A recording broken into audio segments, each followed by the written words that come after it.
Hi எல்லாருக்கும் வணக்கம். Welcome to my channel. நான் உங்கள் சோனியா சார்ல்ஸ். இன்றைக்கி என்னோடய சேனலில் எல்லாருக்கும் ரொம்ப ஃபேவரட்டான கடலைக்கறி எப்படி செய்கிறதுன்னு நான் சொல்கிறேன். இதுக்கு நான் கருப்பு மூக்கடலை எடுத்திருக்கேன்.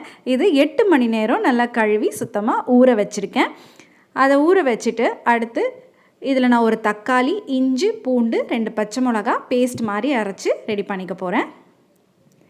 இந்த மாதிரி நல்லா பேஸ்ட் மாதிரி அரைச்சி எடுத்துக்கணும். இது நான் ப்ரெஷர் குக்கரில் செய்ய போகிறேன். ஸோ ரொம்ப சுலபமாக ஒரு 10-15 மினிட்ஸில் இதை செஞ்சு முடிச்சிடலாம். ப்ரெஷர் குக்கர் சூடான பிறகு தேவையான அளவு அதில் எண்ணெய் சேர்த்துக்கிறேன். அந்த எண்ணெய் சூடான பிறகு தாளிக்கிறதுக்கு 2 பட்டை, 2 லவங்கம், 2 ஏலக்காய் சேர்த்துருக்கேன். அதை சேர்த்துட்டு அது பொரிஞ்ச பிறகு 2 வெங்காயம் நான் பொடிசாக நறுக்கி சேர்த்துருக்கேன். அதை சேர்த்து வெங்காயம் நல்லா பொன்னிறமாக ஆகிற அளவுக்கு வதக்கிட்டு இதில் நான் ஒரு தக்காளி இப்படி சின்னதாக கட் பண்ணி சேர்த்துருக்கேன். ஒரு தக்காளி ஏற்கனவே நம்ம பேஸ்ட் மாதிரி அரைச்சிட்டோம். ஸோ இதுக்கு இவ்வளோ சேர்த்தா போதும். அடுத்து அரைச்சி வச்சுருக்கேன் அந்த பேஸ்ட்டை நான் இதில் சேர்க்குறேன். இந்த மசாலா பேஸ்ட் சேர்த்துட்டு பச்சை வாசனை போகிற அளவுக்கு நல்லா ஒரு 3-4 நிமிஷத்துக்கு அதை வதக்கி விடணும்.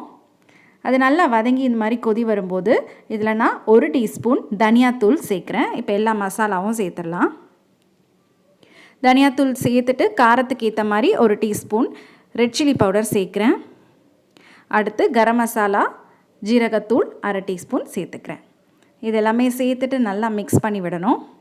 அந்த மசாலாவில் இருக்க அந்த பச்சை வாசனைலாம் போன பிறகு ஊற வச்சுருக்க அந்த மூக்கடலையை நான் இதில் சேர்க்குறேன். கடலையை இதில் சேர்த்துட்டு அதை நல்லா அந்த மசாலாவில் மிக்ஸ் பண்ணி விடணும் ஒரு 2 நிமிஷம்.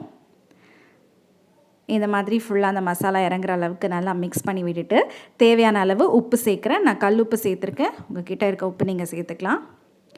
அதை சேர்த்துட்டு உங்களுக்கு கிரேவி எவ்வளோ திக்னஸ் வேணும் அந்த அளவுக்கு தண்ணி சேர்த்து இதை நல்லா மிக்ஸ் பண்ணிடணும்.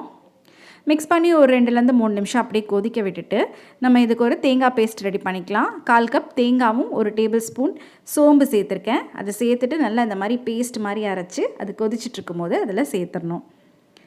அதை சேர்த்துட்டு நல்லா மிக்ஸ் பண்ணி விட்டுட்டு லிட்டை க்ளோஸ் பண்ணி 4-5 விசிலுக்கு இதை வேக விடுறேன். ரொம்ப சிம்பிளாக இதை செஞ்சு முடிச்சிடலாம். அவ்வளோதான், விசில் வந்துடுச்சு. ஓப்பன் பண்ணி பார்த்துடலாம்.